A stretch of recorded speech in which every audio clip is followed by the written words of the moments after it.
Hi all, welcome to LSU channel.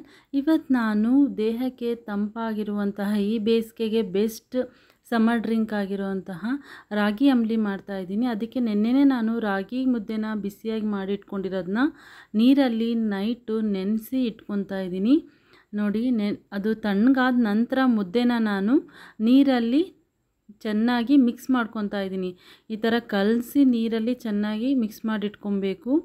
ತುಂಬಾ ಹೆಲ್ತ್ಗೆ ಒಳ್ಳೆಯದಿದು, ತುಂಬಾ ಬೆನಿಫಿಟ್ಸ್ಗಳಿರುವಂತಹ ಈ ಅಂಬಲಿನ ಬೇಸಿಗೆಯಲ್ಲಿ ಟ್ರೈ ಮಾಡೋದನ್ನಂತೂ ಮರಿಬೇಡಿ. ಇದು 100 ವರ್ಷಗಳ ಹಳೆಯ ರೆಸಿಪಿ ಅಂತಲೇ ಹೇಳ್ಬೋದು.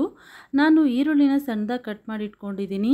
ಜೊತೆಗೆ 1 ಹಸಿಮೆಣಸಿನ್ಕಾಯಿ, ಕರಿಬೇವು, ಕೊತ್ತಂಬರಿ ಸೊಪ್ಪು, ಮೊಸರು 1 ಕಪ್ ಅಷ್ಟು, ಮತ್ತು ಜೀರಿಗೆನ ಹುರಿದು ನಾನು ಚೆನ್ನಾಗಿ ಪೌಡ್ರ್ ಮಾಡಿ ಇಟ್ಕೊಂಡಿದ್ದೀನಿ. ಅದೊಂದು 1 ಟೇಬಲ್ ಸ್ಪೂನ್ ಅಷ್ಟು ಹಾಕಿದ್ರೆ ಸಾಕಾಗುತ್ತೆ. ನೋಡಿ, ನಾನು ನೆನ್ನೆ ನೈಟೇ ಇದನ್ನು ಮಿಕ್ಸ್ ಮಾಡಿಟ್ಟಿದ್ದೆ. ಅದು 8 ಅವರ್ಸ್ ಚೆನ್ನಾಗಿ ನೆಂದಿದೆ. ಮಾರ್ನಿಂಗ್ ನಾನು ಇದನ್ನು ಮತ್ತೆ ಮಿಕ್ಸ್ ಮಾಡ್ಕೊತಾ ಇದ್ದೀನಿ. ಇನ್ನೂ ಸ್ವಲ್ಪ ಹಾಗೆ ಹಿಟ್ಟಿದೆ, ಅದನ್ನು ನಾನು ಚೆನ್ನಾಗಿ ಬ್ಲೆಂಡರ್ ಮುಖಾಂತರ ಚೆನ್ನಾಗಿ ಬ್ಲೆಂಡ್ ಮಾಡ್ಕೊಂಬಿಡ್ತಾ ಇದ್ದೀನಿ. ನೋಡಿ, ಈ ಥರ ಚೆನ್ನಾಗಿ ಅದನ್ನು ಬ್ಲೆಂಡ್ ಮಾಡಿ, ಅದು ನಿಮಗೆ ಗೊತ್ತಾಗುತ್ತೆ, ಗಂಜಿ ಥರ ಬರಬೇಕದು, ಲಿಕ್ವಿಡ್ ಥರ. ಒಂಚೂರು ಮುದ್ದೆ ಹಾಗೆ ಉಳಿಬಾರ್ದು, ಆ ಥರ ನಾವು ಚೆನ್ನಾಗಿ ಮಿಕ್ಸ್ ಮಾಡ್ಕೊಬೇಕಾಗುತ್ತೆ. ನೋಡಿ, ಈ ಥರ ನಾನು ಚೆನ್ನಾಗಿ ಮಿಕ್ಸ್ ಮಾಡ್ಕೊತಾ ಇದ್ದೀನಿ. ಚೆನ್ನಾಗಿ ಮಿಕ್ಸ್ ಮಾಡ್ಕೊಂಡ ನಂತರ ನೋಡಿ, ಈಗ ಸ್ವಲ್ಪನೂ ಕೂಡ ಅದು ಮುದ್ದೆ ಇಲ್ಲ, ನೀಟಾಗಿ ಎಲ್ಲ ಮಿಕ್ಸ್ ಆಗಿದೆ. ಈ ಥರ ಮಿಕ್ಸ್ ಮಾಡಿ ಇಟ್ಕೊಂಡಿರೋದಕ್ಕೆ ನಾನು 1 ಕಪ್ಪಷ್ಟು ಗಟ್ಟಿ ಮೊಸರನ್ನ ನಾನು ಸೇರಿಸ್ಕೊತಾ ಇದ್ದೀನಿ.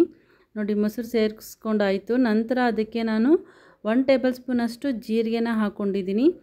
1 ಟೇಬಲ್ ಸ್ಪೂನಷ್ಟು ಸಾಲ್ಟ್ನ ಹಾಕ್ಕೊಂಡಿದ್ದೀನಿ. ನೀವು ಸಾಲ್ಟ್ ರುಚಿಗೆ ತಕ್ಕಷ್ಟು ನೀವು ಹಾಕ್ಕೊಳ್ಳಿ. ನಂತರ ನಾನು ಸಣ್ಣದಾಗಿ ಕಟ್ ಮಾಡ್ಕೊಂಡಿರೋ ಈರುಳ್ಳಿನ ಸೇರಿಸ್ಕೊಂಡಿದ್ದೀನಿ. ಒಂದು ಅರ್ಧ ಈರುಳ್ಳಿ ಹಾಕ್ಕೊಂಡಿದ್ದೀನಿ. ಮತ್ತು ಒಂದೇ 1 ಹಸಿಮೆಣಸಿನ್ಕಾಯಿ, ಮತ್ತು ಕರಿಬೇವು, ಕೊತ್ತಂಬರಿ ಸೊಪ್ಪು ಇಷ್ಟನ್ನು ಕೂಡ ನಾನು ಹಾಕ್ಕೊತಾ ಇದ್ದೀನಿ. ಸಾಲ್ಟು ನೀವು ನೋಡ್ಕೊಂಡು ಹಾಕ್ಕೊಳ್ಳಿ. ಇದಕ್ಕೆ ಸ್ವಲ್ಪ 1 ಟೇಬಲ್ ಸ್ಪೂನಷ್ಟು ಹಾಕ್ಕೊಂಡ್ರೂ ಕೂಡ ಸ್ವಲ್ಪ ಕಡಿಮೆನೇ ಅನಿಸುತ್ತೆ. ನಂತರ ಮತ್ತೆ ನಾನು ಎಲ್ಲನೂ ಚೆನ್ನಾಗಿ ಮಿಕ್ಸ್ ಮಾಡ್ಕೊತಾ ಇದ್ದೀನಿ.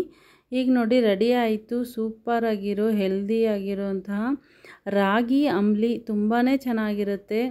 ನೀವು ಕೂಡ ಟ್ರೈ ಮಾಡಿ, ಒಳ್ಳೆ ರೆಸಿಪಿ ಅಂತ ಹೇಳ್ತೀನಿ. ಅದ್ರ ಮೇಲೆ ನಾನು ಸ್ವಲ್ಪ ಈರುಳ್ಳಿ, ಕೊತ್ತಂಬರಿ ಸೊಪ್ಪನ್ನ ಹಾಕ್ಕೊಂಡು ಸ್ವಲ್ಪ ಜೀರಿಗೆನ ಹಾಕ್ಕೊತಾ ಇದ್ದೀನಿ. ಅದು ಫ್ಲೇವರ್ ಚೆನ್ನಾಗಿ ಕೊಡುತ್ತೆ ಅಂತ.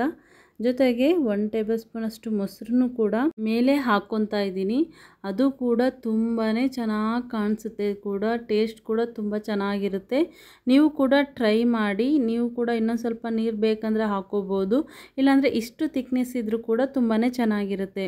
ಈಗ ರೆಡಿಯಾಗಿದೆ ಸೂಪರಾಗಿರೋ ರಾಗಿ ಅಂಬಲಿ. ನೀವು ಕೂಡ ಟ್ರೈ ಮಾಡಿ. ನನ್ನ ಚಾನಲ್ ಸಬ್ಸ್ಕ್ರೈಬ್ ಮಾಡಿ. Thank you all.